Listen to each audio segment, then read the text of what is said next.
General Hospital spoilers tease that Drew Kane's ambition has metastasized into something far darker than anyone in Port Charles could imagine.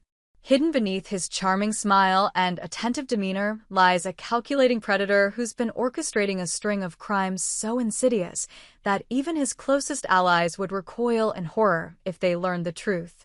At the heart of this web of deceit is the one man Drew has targeted most ruthlessly, Michael Corinthos.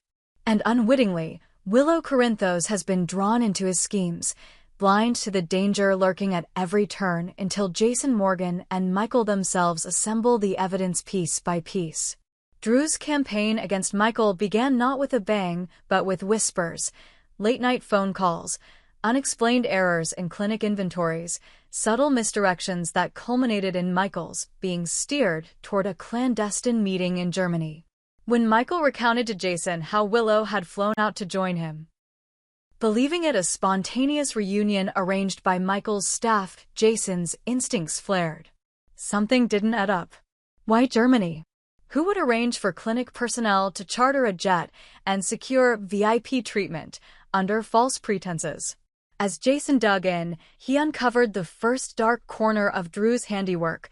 Michael's most trusted receptionist had been bribed to fabricate the booking, and the clinic's billing codes had been manipulated to hide a six-figure transfer. The revelation shattered Willow's certainty that her reunion with Michael had been born purely of love and longing. In truth, it had been a trap, laid by Drew to isolate Michael far from Port Charles, where an assassin could strike without interference. But the Germany scheme was merely Drew's opening gambit. As Jason traced the money flow through shell corporations and offshore accounts, he stumbled upon proof that Drew had also been behind the explosion in Sonny Corinthos' penthouse loft. An incident initially chalked up to a gas leak or possible mob retaliation. Surveillance footage, however grainy, revealed Drew's two masked accomplices planting an incendiary device near the penthouse's outer wall. The ensuing blast rocked the entire building, nearly killing Sonny, had Michael, who was visiting Sonny that night, not sensed something amiss and ducked behind a marble pillar at the last moment. He would have been vaporized alongside the rest of the suite. Evidence logbooks from the Port Charles Fire Department, matched with Reed Pharmacy receipts for liquid accelerants, finally pointed to Drew's signature. Every piece fell into place. Bribery, sabotage, attempted murder, all executed from the shadows, all designed to remove Michael Corinthos from the chessboard forever.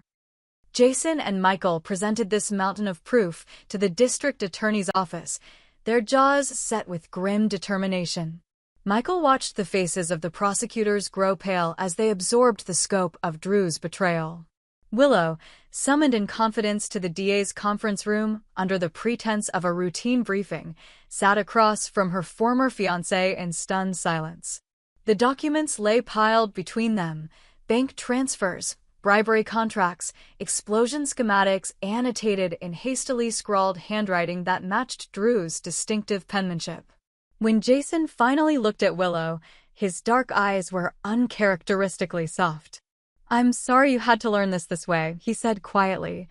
Willow's lips trembled, tears threatening to spill as the first threads of Drew's deception unraveled before her. As she grappled with shock and anger, Jason's mind raced ahead to the next threat Drew had in store. Because while attempted murder and sabotage were reprehensible, they paled next to Drew's most diabolical plot yet, ensuring Michael never leaves the clinic in Germany alive. Unbeknownst to Michael or Willow, Drew had contracted a professional killer to end Michael's life with an untraceable toxin. Jason learned of the plot through an anonymous tip that led him to intercept encrypted messages between Drew and the hitman, communications encoded in an online gaming forum to evade interception.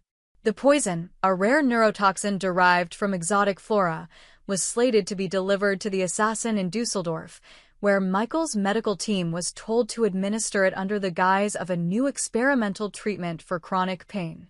Within hours of Michael's arrival at the clinic, the poison would fatally paralyze his respiratory center, an atrocity that would frame Michael's own medical staff for malpractice and likely bury any suspicion of foul play. With time running perilously short, Jason concocted a plan. He would travel to Germany himself, posing as a security consultant hired by the clinic for an unrelated assessment. His real mission: identify and apprehend the assassin before he could slip the toxin into Michael's drip. He briefed Michael and Willow in whispered tones, outlining the assassin's profile: a man in his mid-40s, athletic build, discreet tattoos on his forearms, known in certain circles only by the alias Marstrom. Jason fastened a small recording device beneath Willow's jacket collar, instructing her to wear it at all times and feed back any suspicious encounters. "Trust no one," Jason warned. "Not even your own shadow." Meanwhile, back in Port Charles, Michael's colleagues were blindsided by the revelation of their complicity, however involuntary, in Drew's schemes. Nurses who had greeted Michael with warmth in Germany found themselves reeling at the knowledge that bank charges for their services were part of a smokescreen. The head nurse, Ingrid Muller, went pale when confronted with bank statements. Her tearful confession that she had been paid handsomely by D.A. Klein for special assignments only deepened the sense of betrayal. It became clear to Jason that Drew's reach extended further than he'd imagined, ensnaring innocent professionals in his lethal game. With these fresh disclosures, Michael's faith in Drew decayed entirely. He realized that his former friend's envy had metastasized into a desire not just to ruin him, but to erase him. Willow, too, fought back tears as she recalled how she had defended Drew to her family, how she had scolded Jason for his suspicion, how she had believed in the man who was now reaching for her neck. Over late-night calls from the safe house's secure line, Jason coached Michael through confronting his own grief and channeling it into the strength he'd need to face down his would-be killer. As part one of this saga draws to a close, the stage is set for an international hunt. Jason prepares to board a red-eye flight to Dusseldorf, his black ops training ready for action in a foreign land. Michael steels himself for the trial of his life, literally. And Willow, caught between love and horror, must decide whether to remain tethered to the man who once promised to cherish her or to heed Jason's counsel and turn her back on the darkness Drew has unleashed. The deepening shadows of Drew Kane's treachery have enveloped everyone he once called friend. But in the coming hours, as alliances are tested and loyalties realigned, the true measure of courage will be revealed, not in the violence Drew has wrought, but in the resolve of those left to pick up the pieces and deliver justice where only vengeance has reigned so far. Jason sat in the hushed cabin as the plane lifted off toward Dusseldorf, the rumble of the engines a steady reminder that every minute counted. He'd spent the flight reviewing the dossier on Marstrom, the professional killer Drew Kane had contracted. Surveillance photos showed a lean, unsmiling man in his mid-40s, tattoos like faded barcodes crisscrossing his forearms, and a cold precision in his eyes. Jason's own black leather jacket, a borrowed prop for his security consultant cover, felt heavier than usual. He closed his eyes and replayed the evidence Michael and he had uncovered: the bribed clinic staff, the doctored flight arrangements, the explosion that nearly took Michael's life in Sonny's penthouse. Each atrocity a testament to Drew's escalating desperation. Across the ocean in Port Charles, Michael and Willow waited in the borrowed guest suite of the Dusseldorf clinic, nerves jangling like broken piano wires. The evening before, Jason had pulled them both aside in a discreet back room. He had shown them the intercepted forum messages, Drew's encrypted directives to the hitman, timestamps of payoffs, coordinate files indicating where the toxin was to be stored. He'd laid out the plan. Michael was to feign weakness, continue his treatment, as ordered, and trust Jason to intercept the assassin the moment he appeared. For Willow, the instructions had been simpler but no less agonizing. Wear the recorder at all times, keep your eyes open for anyone who doesn't belong, and above all, do not confront him alone. Willow had nodded through Jason's briefing, but only when she saw the genuine fear in Michael's eyes did she understand the stakes. Love had always felt like an easy certainty between them until now. This was nothing like a stolen kiss in a hospital hallway or a whispered promise at dawn. This was life and death, and the death they were all fighting to prevent was Michael's. The next morning, Jason slipped out of the clinic before dawn, hood drawn low, and slipped into the quiet neighborhood where Michael's treatment room was housed. He shadowed the route Michael would take, noting potential choke points, a narrow courtyard behind iron gates, a service entry for deliveries, and a back alley that led directly to a side entrance. Surveillance cameras dotted each corner, but Jason trusted his own eyes more than any recording. He positioned himself behind a planter box outside a window where he could observe without being seen. Inside the clinic, Michael sat in an oversized leather recliner, veins threaded with 4 lines. The assassin, true to form, arrived punctually at 9:45 a.m. He wore a gray overcoat, dark glasses, and carried a small black satchel. He moved with calm efficiency, greeted the nurse on duty by a curt nod, and set the satchel on a side table without washing his hands or donning gloves. The nurse glanced at his ID badge, a forgery stamped with the clinic's logo and the name Dr. Anders, and stepped away, already accustomed to high-profile visitors. The man opened the satchel, withdrew a vial of clear fluid, and prepared a syringe. Jason's hand tightened around the grip of his concealed sidearm as he watched through the window. He recognized each move, the careful attachment of the needle hub, the moment the assassin glanced at Michael's chart before drawing in the toxin. Jason made his decision. He kicked the planter box aside, stomping into view as the assassin's gloved hand hovered over Michael's arm. The sickly click of recognition flashed in the killer's eyes. "What do we have here?" Jason's voice was calm, but the assassin's posture almost betrayed a flicker of surprise. He spun, dropping the vial, and drew a compact pistol from his coat. The nurse shrieked and ducked behind the desk. Michael jolted awake, confusion and panic colliding on his face as he saw the shooter. Jason slid forward, training his gun on the assassin's torso. "Drop it," he ordered. The assassin hesitated, then lowered his weapon with a deliberate slowness that spoke of professional pride. "I came for the package," the killer snarled, nodding at Michael's arm. Jason's eyes flicked to the vial on the floor. "It stays right there," he said. He moved, feet silent on the tiled floor, and kicked the syringe away. "You answer to me now." With a swift motion, Jason plunged toward the assassin, disarming him in a practiced move that spun the man to the ground. He cuffed him before he could even draw a second breath. Moments later, uniformed German police agents swarmed the clinic's foyer, summoned by Jason's discreet call to local liaison officers he'd briefed upon arrival. The assassin, Marstrom, was led away in handcuffs, his face still betraying a grim satisfaction, as though he expected escape even in defeat. Jason turned to Michael, who looked pale but relieved, and to Willow, who had rushed into the room the instant she heard the commotion. "Oh my God," Willow whispered, rushing to Michael's side. She slid to her knees, taking his hand and pressing it to her cheek. Michael squeezed her fingers, voice strained but resolute. "Jason," he began, voice raw, "you saved my life." Jason shook his head, holstering his weapon. "I told you I would." Then he looked at Willow, meeting her eyes directly. "Now you know what Drew Kane really is. And you need to protect yourself." Willow swallowed hard.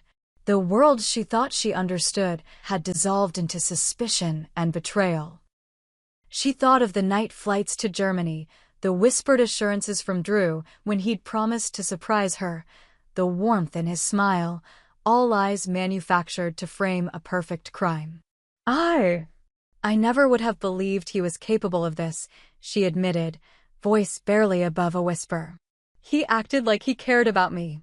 "He cared enough to keep you in line," Jason said softly. "You two need to end this now." Willow's eyes widened. "But," she began. "You need more time to build the case," Jason said. "Don't tip him off." Jason advanced, lowering his voice. "You can break it off on your own terms, before the trial. Before any of this hits the press." He gave her a small remote recorder. Record the conversation, he instructed. Make sure you have proof he tried to manipulate you, emotionally blackmail you with lies. He handed Michael a binder stuffed with evidence, bank records, surveillance stills, the assassin's confession. Then you walk away. Later that afternoon, in a quiet cafe near the clinic's courtyard, Willow arranged to meet Drew. She thought of herself as strong, but as he sat across from her, the man who'd once been her confidant, the weight of every betrayal pressed her down. Drew offered a sympathetic smile, reaching for her hand. I know you're upset, he began, voice honeyed. But you have to understand, everything I did was to protect you. To protect us. Willow's fingers tightened around the recorder hidden in her purse. She felt tears prick at her eyes, but she steadied them. No, she said softly. I need to know why you sent that email, making it look like it was Michael who arranged the Germany trip. Why you bribed those people at the clinic. Drew's eyes flickered, irritation flashing behind his calm facade. It was nothing more than ensuring Michael could focus on his work. You know how slippery things can get in that clinic. His smile was practiced, his voice steady. Believe me, Willow, I did it because I wanted the best for you both. Willow pressed on, pulling out the evidence she'd filmed. You staged the explosion at Sunny's penthouse. You almost killed Michael. Then you hired someone to poison him over here. Drew's face paled, but he masked it with incredulity. That's insane. Willow held up the recorder. This will say otherwise. She pressed play. Drew's gasp as her voice rattled through the tiny speaker shattered his composure. The gentle facade twisted into anger, rage that he'd been caught. Willow stood, voice trembling but firm. I don't want to see you again. She dropped her hand from his reach. Goodbye, Drew. She walked away before he could utter a word. In the cafe's bright window, she saw his silhouette slumped in his chair, fury and despair warring on his face. Back in Port Charles, the news broke within 48 hours. The assassin's arrest in Dusseldorf made international headlines. The DA announced charges against Drew Kane for attempted murder, bribery, arson, and conspiracy. Michael and Willow flew home together, their relationship tempered by trauma but bound by truth. Jason met them at the airport, suit and coat swapped out for his civilian clothes, but the weight of his black ops background still evident in his calm vigilance. He greeted Michael with a nod and wrapped Willow in a quick hug before stepping back. Over the following weeks, the courtroom drama unfolded. Willow testified on the stand, her voice steady as she recounted Drew's manipulations and criminal schemes. Michael's own testimony, bolstered by Jason's evidence, painted a portrait of a man so consumed by envy that he sought to erase his friend entirely. Jason sat in the gallery, silent and alert, the unseen protector whose actions had tipped the scales of justice. When the jury returned a guilty verdict on all counts, the courtroom erupted. Willow stood with Michael, tears streaming down her face not in sorrow, but in relief.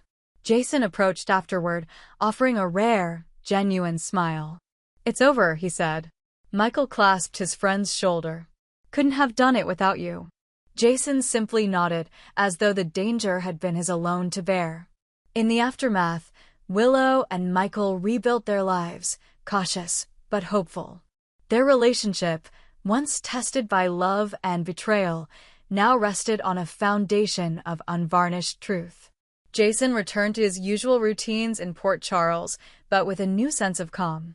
He had faced down Drew's darkest machinations and emerged victorious, ensuring that Michael lived to see another sunrise and that Willow no longer carried the weight of lies. As for Drew Kane, his name became a cautionary tale whispered among Port Charles denizens. A man whose ambition had become a poison more lethal than any toxin he ever tried to administer. Behind bars, he reflects on his downfall, the evidence that condemned him, and the catastrophic cost of betraying those he claimed to love and to protect.